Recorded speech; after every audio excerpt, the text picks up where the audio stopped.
സംസ്ഥാന സർക്കാർ അടിയന്തര സഹായമായി നൽകിയ തുകയിൽ നിന്ന് 6000 രൂപയാണ് ബാങ്ക് ഉടനടി തിരിച്ചുപിടിച്ചതെന്ന് ഗ്രാമീൺ ബാങ്കിൽ നിന്ന് വായ്പയെടുത്ത റഹ്മാനത്ത്.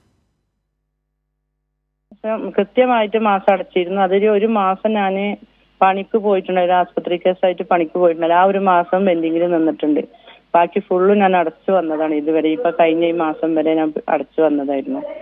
ഇപ്പൊ ഈ ശമ്പളം 6000 റുപ്യ കയറിയത് അവരിത് പിടിച്ചു. ഞങ്ങൾ ക്യാമ്പിലായിരുന്നു. എനിക്ക് വല്ലാതെ എല്ലാരും പറഞ്ഞു ശമ്പളം കയറിയിട്ട് നോക്ക്, അത്യാവശ്യം നമുക്കൊന്ന് ഇതാക്കാനുള്ള പൈസ അതിലുണ്ട് എന്ന് പറഞ്ഞു. ഞാനത് അതിന്റെ മെസ്സേജ് നോക്കുമ്പോക്കിന് പൈസ കയറും ചെയ്ത് അപ്പൊ തന്നെ പിടിക്കുകയും ചെയ്ത്.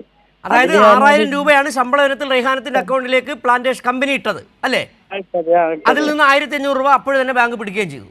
അപ്പൊ തന്നെ പിടിച്ചും ചെയ്തു. അങ്ങനെ പിറ്റേ ദിവസം SNS ചാനലിൽ വന്നപ്പോ അവരോട് ഞാൻ കാര്യങ്ങൾ പറഞ്ഞു. മെസ്സേജ് ഒക്കെ അവർ ഫോട്ടോ എടുത്ത് ചാനലിൽ ഇട്ടതിന്റെ ശേഷം മാനേജർ എന്നെ വിളിച്ചു.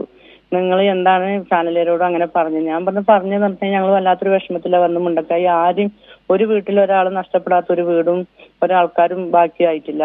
ബാക്കിയായ എല്ലാവരുടെ വീട്ടിൽ നിന്നും ഓരോരുത്തർ 2 ആളും 10 ആളും 20 ആളും നഷ്ടപ്പെട്ടു. ഞങ്ങൾക്ക് 23 ആളാണ് നഷ്ടപ്പെട്ടത്. അതിൽ കുറച്ച് ബോഡിയൊക്കെ കിട്ടി, ബാക്കി ഒന്നും കിട്ടിയിട്ടില്ല. അതിന്റെ തെരച്ചിലും കാര്യങ്ങളും ആയപ്പോഴാണ് ഈ മാനേജറെ വിളി. അപ്പൊ ഞാൻ മാനേജറോട് പറഞ്ഞ് നിങ്ങൾ ഈ സമയത്ത് എന്തായാലും മുണ്ടക്കായി ആർക്കും ഒന്നുമില്ല, അപ്പൊ നിങ്ങളത് ബ്ലോക്ക് ആക്കി വെക്കേണ്ടിയിരുന്നു ശമ്പളം കയറിയത്. അപ്പൊ അവര് പറഞ്ഞ് കമ്പ്യൂട്ടറിൽ എല്ലാം റെഡിയാക്കി വെച്ചതുകൊണ്ട് ആ കമ്പ്യൂട്ടർ അങ്ങനെ പിടിച്ചു പോകും മാസത്തിൽ.